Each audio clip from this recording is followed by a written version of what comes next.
Good morning, everyone. My name is Rambabu. I am lecturer in computer science, Sir CRD College Forum, Eluru. Now I am discussing about e-commerce subject, 6th semester for 3rd BCom computer application students. Today's topic is intranet and its applications. Okay. Topics చూసినట్లయితే మనం first intranet. What is intranet? చూడండి, intranet refers to a network within an organisation. It is a private computer network built inside a can be used to send and receive emails and voice mail. You can also communicate with other organizations or a company. అంటే ఇక్కడ intranet అంటే ఏంటి అంటే network with in organization. అంటే ఒక కంపెనీలో ఉన్నటువంటి నెట్వర్క్ని మనం ఏమంటాము అంటే ఇంట్రానెట్ అంటాం. అంటే ద ఆర్గనైజేషన్స్లో ఉన్నటువంటి వివిధ రకాల నెట్వర్క్స్ యొక్క సముదాయాన్నే మనం ఇంట్రానెట్ అంటాం. ఇంట్రానెట్ అనేది ఏంటంటే it is totally depend on private computer network. అంటే ఇక్కడ ఆ ఆర్గనైజేషన్లో ఉన్నటువంటి నెట్వర్క్ను ఉపయోగించుకొనే ఇంట్రానెట్ ద్వారా సెండ్ అండ్ రిసీవ్ ఈమెయిల్స్, అంటే మనం పంపించటం కానీ లేదా రిసీవ్ చేసుకోవడానికి కానీ అవకాశం ఉంటుంది. అదేవిధంగా అదర్ ఆర్గనైజేషన్స్ ఆర్ అదర్ కంపెనీలో ఉన్నటువంటి ఇన్ఫర్మేషన్ కూడా తీసుకోవడానికి అవకాశం ఉంటుంది ఇంట్రానెట్ ద్వారా. It normally runs in a client server environment. అంటే జనరల్గా ఈ యొక్క ఇంట్రానెట్ అనేటువంటి ఫ్రేమ్వర్క్ అనేది ఎలా రన్ అవుతుంది అంటే client and server environment. Computers in intranet are not available to the world outside of the intranet. అంటే అదర్ కంపెనీస్ అంటే అవుట్ సైడ్ వరల్డ్ అంటే ప్రపంచవ్యాప్తంగా ఉన్నటువంటి లేదా అదర్ కంపెనీస్ యొక్క ఇన్ఫర్మేషన్ని యాక్సెస్ చేసుకోవడానికి ఇంట్రానెట్ అనేది సపోర్ట్ చేయదు. అంటే విత్ ఇన్ ద ఆర్గనైజేషన్లో ఉన్నటువంటి ఇన్ఫర్మేషన్ని లేదా నెట్వర్క్ ఎన్విరాన్మెంట్ ఉపయోగించుకొని డేటాని యాక్సెస్ చేసుకోవచ్చు తప్ప అవుట్ సైడ్ వరల్డ్ ఇన్ఫర్మేషన్ని యాక్సెస్ చేసుకోవడానికి అవకాశమే లేదు. Each computer in intranet is also identified by an address. అంటే ఆ ఇంట్రానెట్లో ఉన్నటువంటి ప్రతి కంప్యూటర్కి కూడా ఒక యూనిక్ అడ్రస్ ఉంటుంది. ఆ యూనిక్ అడ్రస్ ద్వారా మనం ఆ కంప్యూటర్ ఎక్కడుంది, ఏ ప్లేస్లో ఉంది, దాని ఐడెంటిఫికేషన్ ఏంటి అనేది మనం ఐడెంటిఫై చేయొచ్చు. Which is unique among the computers in the intranet. అంటే ఆ ఐడి ద్వారా ఆ యొక్క కంప్యూటర్ నెంబర్ ఎంత, అది మిగతా వాటితో ఎలా కమ్యూనికేట్ అవుతుంది అనేది మనం తెలుసుకోవడానికి అవకాశం ఉంది. Okay, next intranet. ఇది కూడా చూడండి, any of the well known internet protocols may be found in an intranet. అంటే ఇంటర్నెట్లో మనకు తెలుసు, మన ఇంటర్నెట్ గురించి ఇంటర్నెట్లో వివిధ రకాల ప్రోటోకాల్స్ ఉన్నాయి. అదే రకమైన ప్రోటోకాల్స్ కూడా ఇంట్రానెట్లో మనం ఐడెంటిఫికేషన్ చేస్తాం. వాటిలో ముఖ్యంగా ఉన్నటువంటిది HTTP protocol, SMTP protocol, FTP protocol, TCP IP protocol. HTTP stands for hypertext transfer protocol. SMTP stands for Simple Mail Transfer Protocol. FTP stands for File Transfer Protocol. TCP Transmission Control Protocol and Internet Protocol, IP means. Okay, ఈ protocols మనకి ఇంట్రానెట్లో కూడా డేటాను transmission చేయడానికి use అవుతాయి అన్నమాట. Intranet sites are accessible via web browser in similar way as websites in the intranet, but only members of the intranet network can access intranet hosted sites. అంటే ఏంటంటే ఇక్కడ ఈ ఇంటర్నెట్లో ఉన్నటువంటి లేదా ఇంట్రానెట్లో ఉన్నటువంటి వివిధ రకాల పేజెస్ని, వెబ్ పేజెస్ని మనం యాక్సెస్ చేసుకోవాలి లేదా వెబ్సైట్ని యాక్సెస్ చేసుకోవాలి అంటే వెబ్ బ్రౌజర్ అనేది కంపల్సరీగా కావాలి. ఓకేనా? Okay, next the key features of intranet. అంటే ఈ ఇంట్రానెట్కి ఉన్నటువంటి మెయిన్గా ఉన్నటువంటి ఫీచర్స్ ఏంటి అంటే ఇంటిగ్రేషన్. అంటే integration mean combining 2 or more computers are integrated to single network environment. Next user friendly. అంటే ఒక చోట నుంచి ఇంకో చోటకి ఈజీగా కమ్యూనికేట్ చేయడానికి సపోర్ట్ కలిగిస్తుంది. ఆటోమేషన్, ఆటోమేటిక్గా డేటా ట్రాన్స్మిషన్ చేయొచ్చు. కొలాబరేషన్ చేయడానికి అవకాశం ఉంటుంది. సెక్యూరిటీని ప్రొవైడ్ చేస్తుంది. అదేవిధంగా రిమోట్ యాక్సెస్, అంటే వేరే ప్లేస్లో ఉన్నటువంటి కంప్యూటర్స్ని కూడా యాక్సెస్ చేసుకోవచ్చు. అదేవిధంగా కమ్యూనికేషన్ అనేది ఎస్టాబ్లిష్ చేయడానికి ఇంట్రానెట్ సపోర్ట్ చేస్తుంది. Next structure of intranet. అంటే ఇంట్రానెట్ యొక్క స్ట్రక్చర్ అన్నమాట. ఇక్కడ చూడండి, ఒక ఆర్గనైజేషన్‌లో ఉన్నటువంటి వివిధ రకాల కంప్యూటర్స్ యొక్క కనెక్షనే మనం ఇక్కడ ఇంట్రానెట్ అన్నాం. That is linked to the database that is connected within the organization and also connected to firewalls, public intranet or public or external intranet users. అంటే ఒక ఆర్గనైజేషన్‌లో ఉన్నటువంటి వివిధ రకాల computers like ERP, legacy systems, email servers, web servers, these are all computers that are connected to a network that is known as intranet.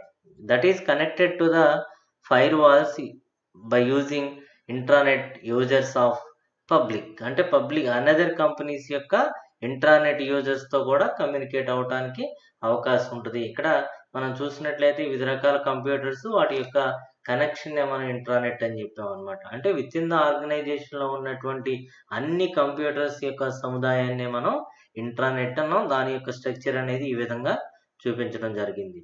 Okay, next చూడండి. Advantages of intranet. అంటే intranet యొక్క advantage చూద్దాం.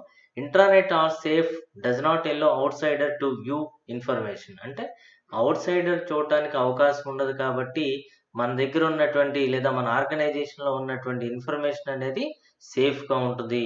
Okay, it is past, easy and లో cost to implement. అంటే ఫాస్ట్‌గా ఉంటుంది. ఎందుకంటే within ఆర్గనైజేషనే కాబట్టి నెట్వర్క్ ట్రాఫిక్ అనేది ఉండదు. ఈజీగా డిప్లాయ్ చేయొచ్చు. అదేవిధంగా ఎక్కువ కాస్ట్ కూడా అవ్వదు. ఎందుకంటే వితిన్ ఆర్గనైజేషన్‌లో ఉన్న కంప్యూటర్స్‌ని నెట్వర్క్ ద్వారా కనెక్ట్ చేయటమే కాబట్టి. Okay, the functionality of internets can enable greater sharing of information and collaboration and across the organization. అంటే ఇక్కడ మెయిన్ ఫంక్షనాలిటీ ఏంటంటే షేరింగ్ ఆఫ్ ద ఇన్ఫర్మేషన్ అనేది ఈజీగా ఉంటుంది ఉన్నటువంటి ఆర్గనైజేషన్ మొత్తం మీద చూసినట్లయితే.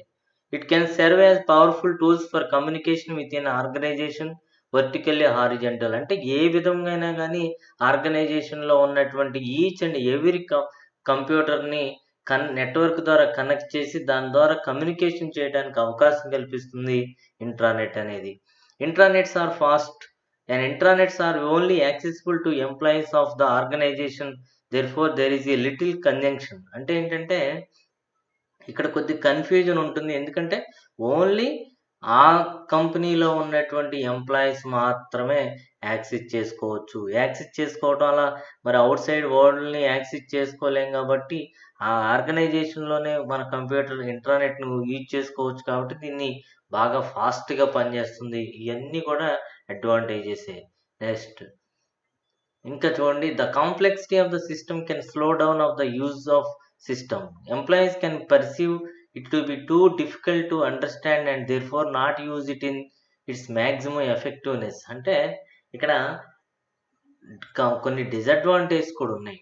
ఏంటవి అంటే కాంప్లెక్సిటీ ఆఫ్ ద సిస్టమ్. అంటే ఎంతమంది యూజ్ చేస్తున్నారు నెట్వర్క్ ఎన్విరాన్మెంట్‌లో అనేటువంటిది ఆ ఎంప్లాయీకి తెలియకపోవటం.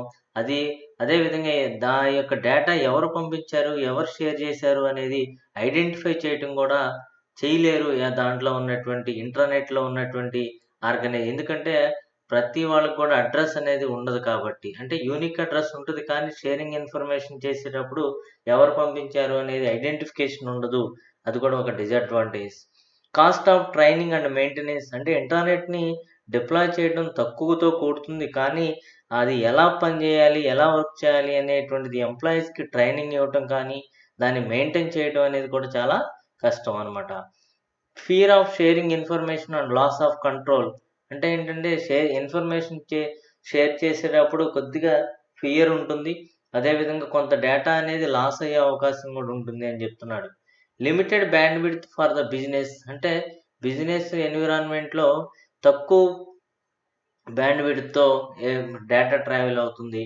It has security problems such as unauthorized access, abuse of access and denial of service. అంటే అనాథరైజ్డ్ పర్సన్స్ ఉపయోగించే అవకాశం ఉంటది. సెక్యూరిటీ ప్రాబ్లమ్ అనేది ఉండే అవకాశం ఉంటది. అందుకని ఇది కూడా ఒక డిసడ్వాంటేజే. నెక్స్ట్ చూడండి, ఇంట్రానెట్ సాఫ్ట్‌వేర్. అంటే ఈ ఇంట్రానెట్ సాఫ్ట్‌వేర్ అంటే ఏంటి అంటే మనం ఇంట్రానెట్ అనేటువంటి ఎన్విరాన్మెంట్‌ని ఒక ఆర్గనైజేషన్‌లో మనం క్రియేట్ చేయాలి, డిప్లాయ్ చేయాలి అంటే ఏ విధమైనటువంటి టూల్స్ కావాలి, ఏ విధమైనటువంటి మనకి పరికరాలు అంటే డివైజెస్ కావాలి అనేది చెప్పడమే ఇంట్రానెట్ సాఫ్ట్వేర్. చూడండి, intranet software enables an organization to securely share its information or operation with its members. అంటే ఆర్గనైజేషన్లో ఉన్నటువంటి వివిధ రకాల మెంబర్స్కి ఆ యొక్క డేటాని ఎనేబుల్ అంటే షేర్ చేయడం కానీ, లేదా ఇన్ఫర్మేషన్ని, ఆపరేషన్స్ని సెక్యూర్గా షేర్ చేయడం కోసం ఉపయోగించేది intranet software.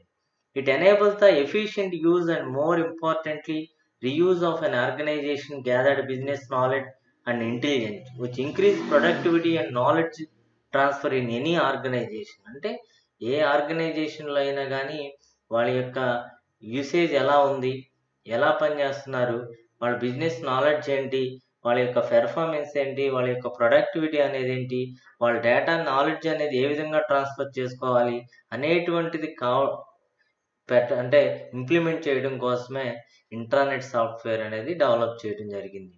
Since intranets use client server computing with in organization. అంటే ఇంట్రానెట్ ఎన్విరాన్మెంట్లో కూడా ఒక కంపెనీలో క్లయింట్ సర్వర్ టెక్నాలజీ ఉపయోగిస్తారు. They depend on all the information technologies that is required the case of internet. ఇంటర్నెట్లో ఏ విధమైనటువంటి వివిధ రకాల టెక్నాలజీస్ ఉపయోగిస్తారో like that way intranet software or ఇంట్రానెట్ను కూడా డిప్లాయ్ చేసేటప్పుడు ఆర్గనైజేషన్లో అదే విధమైనటువంటి టెక్నాలజీస్ ఉపయోగిస్తారనమాట. నెక్స్ట్ ఇంటర్నెట్ సాఫ్ట్వేర్ చూడండి. For example, companies using intranets must have are install TCP IP client. అంటే ఏదైనా ఒక ఆర్గనైజేషన్ లేదా కంపెనీ ఖచ్చితంగా ఇంట్రానెట్ ఉపయోగిస్తున్నామంటే ఖచ్చితంగా వాళ్ళు ఏం ఉపయోగించుకోవాలి ఫస్ట్ అంటే టీసీపీ ఐపీ ప్రోటోకాల్ అనేది ఇన్స్టాల్ చేసుకోవాలి, లేదా సర్వర్ నెట్వర్క్స్ అన్న ఉండాలి, లేదా రిలేటెడ్ సాఫ్ట్వేర్స్ అనేవి కూడా ఉన్నట్లయితే ఇంట్రానెట్ సాఫ్ట్వేర్ని డిప్లాయ్ చేయడానికి అవకాశం ఉంటుంది. వాటిలో ముఖ్యంగా ఉన్నటువంటి ఇంట్రానెట్ సాఫ్ట్వేర్స్ ఏంటి అంటే వెబ్ బ్రౌజర్స్. వెబ్ బ్రౌజర్ అంటే మనకి like Google Chrome, Mozilla Firefox, Internet Explorer and so on. అదేవిధంగా మెయిల్ సర్వర్స్ కూడా ఉండాలి. హెచ్టిఎంఎల్ వెబ్ పబ్లిషింగ్ సాఫ్ట్వేర్ అంటే హెచ్టిఎంఎల్ను ఉపయోగించేటువంటి సాఫ్ట్వేర్ ఉండాలి. Firewall hardware and software అంటే ఫైర్ వాల్ సంబంధించినటువంటి సాఫ్ట్వేర్ కానీ హార్డ్వేర్ డివైజెస్ కానీ ఉండాలి. Search engines like Google, AltaVista, Bing, like that ways. Web enabled office suites అంటే వెబ్ ఎనేబుల్డ్ ఆఫీస్ సూట్స్ ఉండాలి. పోర్టల్స్ ఉండాలి. Application software and group wear ఉండాలి. Hyper media database ఉండాలి. Web server ఉండాలి. Server suits ఉండాలి. Network management software, content management software, web software tools. These are all required for deploying of any intranet environment in the organization. Okay. Next, applications of intranet. Intranet యొక్క applications ఏంటి అని చూసినట్లయితే intranet applications are same as that of internet application. అంటే ఇంటర్నెట్లో ఏ విధమైనటువంటి applications ఉన్నాయో intranet కూడా అవే ఉంటాయి. The only difference is that internet application reside on local server while internet application reside on remote server. అంటే ఇంట్రానెట్ అప్లికేషన్స్కి ఎలా ఉంటాయో ఇంటర్నెట్ కూడా అలా ఉంటాయి. కానీ ఇంట్రానెట్లో ఏంటంటే లోకల్ కంప్యూటర్లోనే మనం డేటాని అంటే లోకల్గా ఉన్నటువంటి డేటా మాత్రమే యాక్సెస్ చేసుకోగలం. అదే ఇంటర్నెట్లో అయితే ప్రపంచవ్యాప్తంగా ఉన్నటువంటి ఎంటైర్ డేటాని యాక్సెస్ చేసుకోవడానికి అవకాశం ఉంటుంది. Some of the major intranet applications are discussed below. అంటే కొన్ని ఇంట్రానెట్ అప్లికేషన్స్ మనం చూద్దాం. వాటిలో ఫస్ట్ ఇంటర్ ఆఫీస్ ఈమెయిల్స్. అంటే ఆ పేర్లో నుంచి చూడండి, ఒక ఆర్గనైజేషన్లో ఉన్నటువంటి వివిధ ఆఫీసెస్ మధ్య వాళ్ళ డేటాని ఎక్స్చేంజ్ చేసుకోవడానికి ఇంట్రానెట్ అనేది ఉపయోగపడుతుంది. This capability allows the employees of a company to communicate with each other swiftly and easily. If the intranet has access to the internet, email can be accessed through the internet connection. అంటే ఇంట్రానెట్కి మనం internet ఉంటే emails కూడా పంపించవచ్చు, లేకపోతే only intranet ఉంటే ఆ కంపెనీలో ఉన్నటువంటి ఎంప్లాయీస్ వాళ్ళ దగ్గర ఉన్నటువంటి డేటాని ఈజీగా షిఫ్ట్ చేయొచ్చు, అది ఒక చోట నుంచి ఇంకో చోటకి. ఓకే, ఇది మనకున్నటువంటి first application. Next electronic resource applications. అంటే next application electronic resource application. It offers electronic resources such as software applications, templates and tools to be shared across the network. అంటే ఈ ఇంటర్నెట్ ఉపయోగించుకొని ఎలక్ట్రానిక్ రిసోర్సెస్ని షేర్ చేయొచ్చు. అంటే softwares కానీ, templates అంటే pre defined pages కానీ, లేదా డిఫరెంట్ టూల్స్ని కానీ ఒక కంప్యూటర్ నుంచి ఇంకో కంప్యూటర్కి ఎక్స్చేంజ్ చేయడానికి అవకాశం ఉంటుంది. నెక్స్ట్ చూడండి, డాక్యుమెంట్ పబ్లికేషన్ అప్లికేషన్. అంటే డాక్యుమెంట్ పబ్లికేషన్ అప్లికేషన్ లో publishing documents such as manuals, software guide, employee profits, etc. without use of paper. This application allows for paperless publication of any business information that is needed for internal employees or external customers or suppliers. అంటే paper లేకుండా వివిధ రకాల ఇన్ఫర్మేషన్ని share చేయొచ్చు. Like software guides కానీ, manuals కానీ, employee profits కానీ ఒక కంప్యూటర్ నుంచి ఇంకో కంప్యూటర్కి త్రూ ఇంట్రానెట్ ద్వారా ఎక్స్చేంజ్ చేయొచ్చు. అదేవిధంగా ఇక్కడ బిజినెస్ ఇన్ఫర్మేషన్ కూడా ఇంటర్నల్గా ఉన్నటువంటి ఎంప్లాయీస్కి ఎక్స్చేంజ్ చేయడానికి అవకాశం కల్పిస్తుంది ఈ ఇంట్రానెట్ సాఫ్ట్వేర్. నెక్స్ట్ చూడండి, interactive communication applications. Like on internet we have email and chat like applications like for intranet, hence offering an interactive communication among employees. అంటే ఇంటర్నెట్లో ఈమెయిల్ లాగానే ఈ ఇంట్రానెట్లో కూడా చాట్ అప్లికేషన్స్ అనేవి ఉన్నాయి. ఒక వాళ్ళ యొక్క ఇన్ఫర్మేషన్ని విత్ ఇన్ ఆర్గనైజేషన్లో ఉన్నటువంటి ఎంప్లాయీస్ యొక్క డేటాని ఆర్ ఇన్ఫర్మేషన్ ఎక్స్చేంజ్ చేయడానికి కూడా అవకాశం కల్పిస్తుంది intranet. Support for internet applications. అంటే ఇంట్రానెట్ అనేది కూడా ఏం చేస్తుందంటే ఇంటర్నెట్ అప్లికేషన్స్ని కూడా కనెక్ట్ చేసుకొని సపోర్ట్ చేయడానికి, అంటే ఆ యొక్క డేటాని ఈమెయిల్ ద్వారా కానీ లేదా సోషల్ మీడియా ద్వారా కానీ డేటా ఎక్స్చేంజ్ చేసుకోవడానికి సపోర్ట్ చేస్తుంది. Intranet offers an environment to deploy and test application before placing them on internet. అంటే ఇంటర్నెట్లో పెట్టక ముందే వాడి యొక్క ఇంట్రానెట్ ద్వారానే వివిధ రకాల ఇన్ఫర్మేషన్ మనం టెస్ట్ చేసుకోవచ్చు లేదా అప్లికేషన్స్ని డిప్లాయ్ చేసుకోవచ్చు అనమాట. Next, now let us investigate some typical application. అంటే ఇప్పుడు వరకు మనం ఇంట్రానెట్ అప్లికేషన్ చేసుకున్నాం. నెక్స్ట్ చూడండి, ఇంట్రానెట్ అప్లికేషన్ కేస్ స్టడీస్. అంటే ఈ ఇంట్రానెట్ అప్లికేషన్స్ని మనం ఎలా యూజ్ చేస్తాం, ఎలా మనం బిల్డ్ చేస్తాం, ఎలా డెవలప్ చేస్తాం అనేది చూద్దాం. Now let us investigate some typical application case in depth including their return on investment ROI. Okay, intranet case studies with ROI analysis. ROI analysis, return on investment అనేటువంటి ఒక మెథడ్ ద్వారా ఏ విధంగా ఈ కేస్ స్టడీస్ అనేది చూద్దాం. The need for accountability and for clear measures of success is increasingly demanded for all corporate expenditures including intranets. If you are responsible for an intranet, you need to know how to build a business case and develop a return on investment strategy. అంటే ఏ ఆర్గనైజేషన్లో కూడా intranet ఎందుకు ఉపయోగిస్తున్నాము అంటే వాళ్ళ యొక్క demand for all corporate expenditures, అంటే వాళ్ళ యొక్క ఖర్చులు కానీ వాళ్ళకి డిమాండ్ ఏముంది, రెస్పాన్సిబిలిటీ ఏంటి దీని యొక్క, అంటే వాళ్ళ డిమాండ్స్ ఏంటి, ఎంత మెజర్స్ చేస్తున్నారు, ప్రతిదీ కూడా క్యాలిక్యులేట్ చేయాలి అంటే ఇంట్రానెట్ టెక్నాలజీ అనేది, ఇంట్రానెట్ అనేటువంటిది యూజ్ చేయాలి. అదేవిధంగా రిటర్న్ ఆన్ ఇన్వెస్ట్మెంట్, అంటే మనం ఇన్వెస్ట్ చేసినటువంటి అమౌంట్కి ఏ విధమైనటువంటి డిమాండ్ ఉంది, దాన్ని ఏ విధంగా మనం మనం ROI తీసుకోవాలి అనేటువంటిది కూడా ఇంట్రానెట్ ద్వారా మనం స్టడీ చేయొచ్చు అనమాట. ఇంట్రానెట్స్ దీనికి సంబంధించింది. Intranets and corporate portals are expensive ఎండోవర్స్.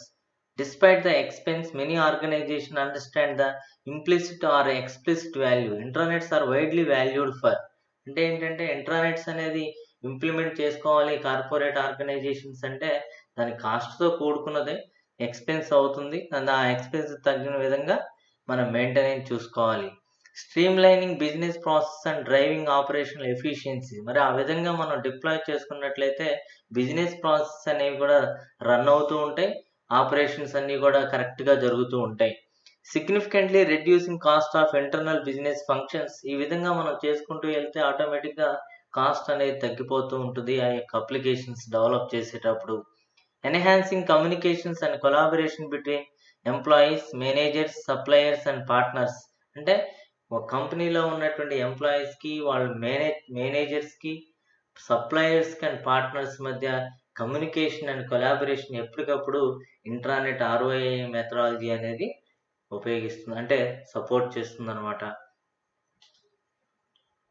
Next ఇవన్నీ కూడా ROI. Next consideration in intranet deployment, అంటే ఇంట్రానెట్ డిప్లాయ్మెంట్ మనం చేయాలి, మన కంప్యూటర్లో మనం డిప్లాయ్ చేసుకోవాలి అంటే ఏ విధమైనటువంటి కొన్ని సూచనలు అనమాట, కన్సిడరేషన్స్ మనం తీసుకోవాలి అంటే చూద్దాం ఇప్పుడు. However internets are not the internet, intranets అనేవి ఇంటర్నెట్ కాదు.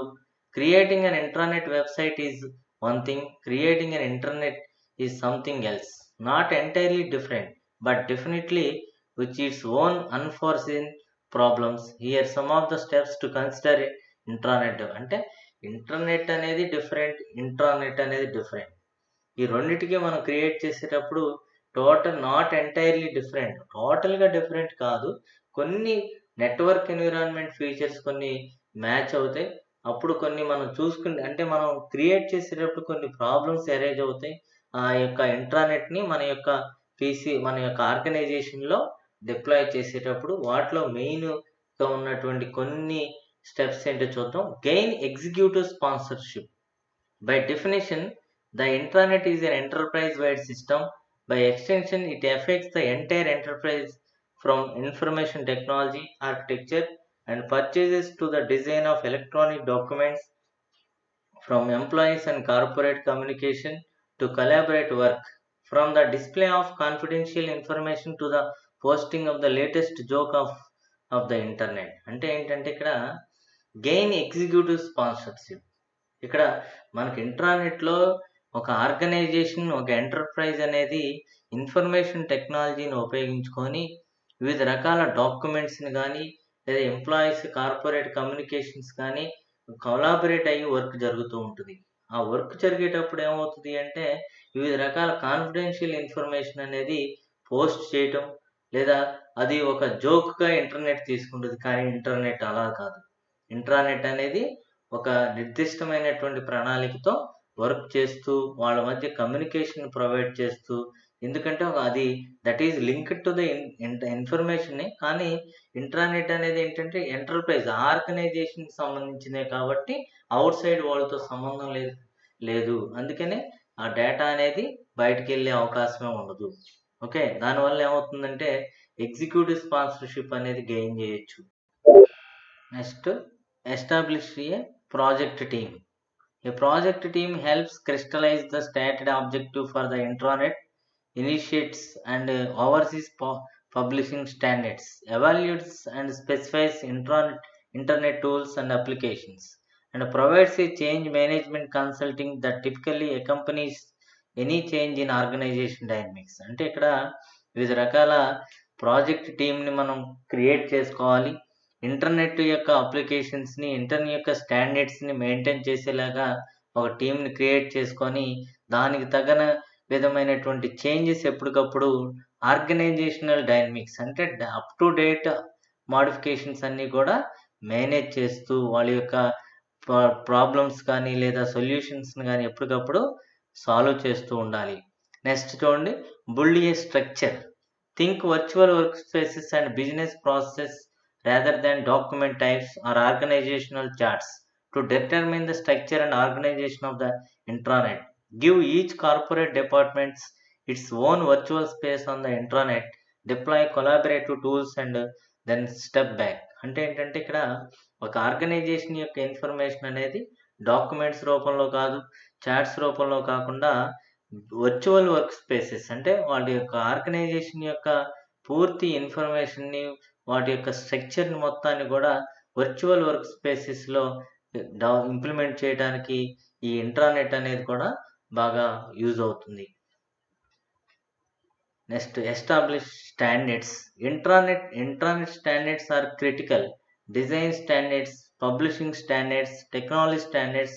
The standards need to cover both corporate communication as well as personal communication. అంటే ఈ స్టాండర్డ్స్ అన్నిటినీ కూడా మనం మెయింటైన్ చేసినప్పుడే మనం కార్పొరేట్ కమ్యూనికేషన్స్ కానీ లేదా పర్సనల్ కమ్యూనికేషన్ డేటా అంటే పర్సనల్ ఇన్ఫర్మేషన్ షేరింగ్ కానీ ఎక్కువగా అంటే బాగా సపోర్ట్ అంటే very important critical role play చేసేటువంటి అవకాశం ఉంటుంది ఈ యొక్క intranet ఎన్విరాన్మెంట్‌లో.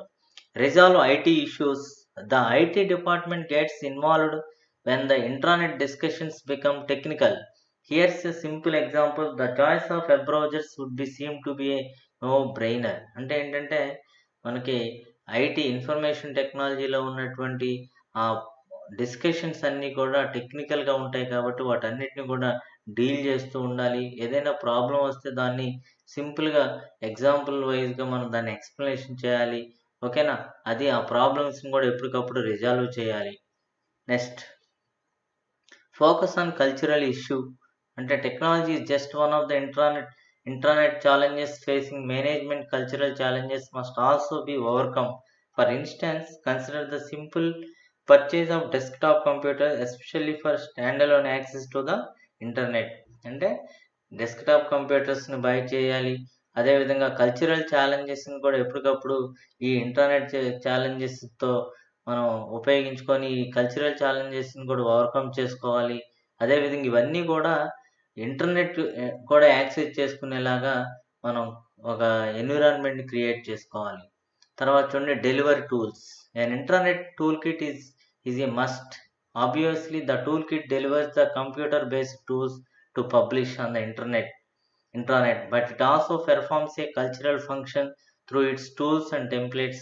The toolkit reinforces the tool and design standards for posting on the intranet. అంటే ఇంట్రానెట్లో కూడా మనకు మన దగ్గర ఉన్నటువంటి డేటాని వివిధ రకాలైనటువంటి టూల్స్ ఉపయోగించి పబ్లిష్ చేయాలి. అప్పుడే దాని యొక్క మనకంటే లైక్ డిఫరెంట్ ఎన్విరాన్మెంట్స్ ఉన్నాయి. ఒక డేటాని పబ్లిష్ చేయడానికి టూల్స్ ఉన్నాయి, టెంప్లేట్స్ ఉన్నాయి. అవన్నీ ఉపయోగించుకొని డేటాని పబ్లిష్ చేయాలి. ఓకే. Perform an audit. ఫైనల్‌గా మనకేం చేయాలి అంటే ఈ ఇంట్రానెట్ డిప్లాయ్‌మెంట్‌లో ఆడిట్‌ని పెర్ఫార్మ్ చేయాలి. So much can be learned from an intranet audit like who is accessing what on the internet, how often, by what path do users surf the various sites on intranet, and of course the technical issues such as response times at the various times during the day.